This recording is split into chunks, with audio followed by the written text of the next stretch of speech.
এসো দেশ বদলাই, এসো পৃথিবী বদলাই, এই স্লোগানকে সামনে রেখে ঠাকুরগাঁও বালিয়াডাঙ্গি উপজেলা প্রশাসন ও উপজেলা সমাজসেবা কার্যালয়ের আয়োজনে উদযাপিত হলো তারুণ্য উৎসব 2025। উৎসবের শুরুতে উপজেলার নির্বাহী কর্মকর্তা পলাশ কুমার দেবনাথের সভাপতিত্বে উদ্বোধনী বক্তব্য রাখেন উপজেলা সমাজসেবা অফিসার শরীফুল ইসলাম। এ সময় আরও বক্তব্য রাখেন বালিয়াডাঙ্গি উপজেলা কৃষি অফিসার মোহাম্মদ সাজ্জাদ হোসেন সোহেল, আরএমও সজীব হোসেন, বালিয়াডাঙ্গি বণিক সমিতির সভাপতি মোহাম্মদ তোফায়েল হোসেন সহ আরও অনেকে। তারুণ্যের উৎসবে উপস্থিত ছিল বালিয়াডাঙ্গি উপজেলার বিভিন্ন জায়গা থেকে আসা তরুণরা, বালিয়াডাঙ্গি উপজেলা সমাজ ইউনিয়নের সমাজকর্মী সহ উপজেলা প্রশাসনের অন্যান্য কর্মকর্তারা। তারুণ্যের উৎসবে নানা আয়োজন ছিল, তার মধ্যে তারুণ্যের উঠান বৈঠক, পরিষ্কার পরিচ্ছন্নতা কার্যক্রম, সাংস্কৃতিক অনুষ্ঠান, বেকারত্ব দূরীকরণে আলোচনা সভা, প্রতিবন্ধী শনাক্তকরণ কার্যক্রম সহ অনেক কিছু। বক্তারা বলেন, বর্তমান তরুণরাই আগামী দিনের সমাজ ও দেশের কর্ণধার। তাদের কর্মসংস্থান নিশ্চিত করা, উদ্যোগ হতে উদ্যুক্ত করা এবং দেশের উন্নয়নে সম্পৃক্ত করাই আমাদের মূল লক্ষ্য।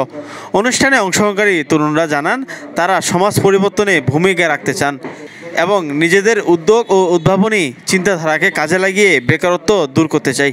উপজেলা প্রশাসনের পক্ষ থেকে জানানো হয়, ভবিষ্যতে এমন কর্মসূচি আয়োজন করা হবে যা তরুণদের এগিয়ে যাওয়ার পথে প্রেরণা যোগাবে।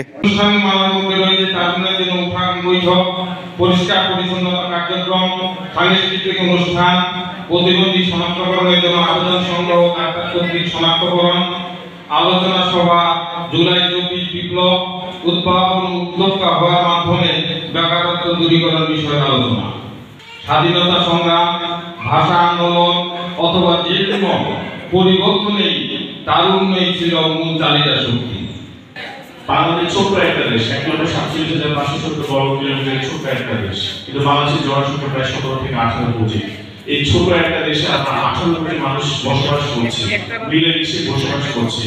এটা কিন্তু পৃথিবীর অন্যান্য অনেক দেশ আছে আমাদের চেয়ে অনেক বড়, কিন্তু তাদের জনসংখ্যা কিন্তু অনেক কম। সেই হিসেবে বাংলাদেশ কিন্তু আমরা সুখে সমৃদ্ধে বসবাস করছি। এটা একমাত্র সম্ভব হচ্ছে তরুণরা এগিয়ে এসে। এই যে আমরা জুলাই বিপ্লব, একমাত্র তরুণদের হাত ধরে কিন্তু আমরা দ্বিতীয় স্বাধীনতা আনতে পেরেছি এবং এই প্রতিপাদকে কাজে লেগে এসব দেশ বদলাই। আমার নিজের অবস্থানটা দেখতে হবে, এইসব বালিয়ে দেখি বদলাই। আমার বালিয়ে আপনার নিজের অবস্থাটাকে বদলাতে হবে। আপনি যে সেক্টরে কাজ করেন না কেন, আপনি যে অবস্থায় আসেন না কেন, আপনাকে আগে বদলাতে হবে, তাহলে কিন্তু আপনার দেশ বদলাবে। আর তার অনুযায়ী শক্তি, এটাই হচ্ছে বাস্তবতা। সেটা আমরা আমাদের স্বাধীনতা আন্দোলন থেকে শুরু করে 2024 যেটা আমরা দেখেছি, সবকিছুর বলেই কিন্তু তারুণ্যকে নিয়েই কিন্তু সবকিছু অতিবাহিত হয়।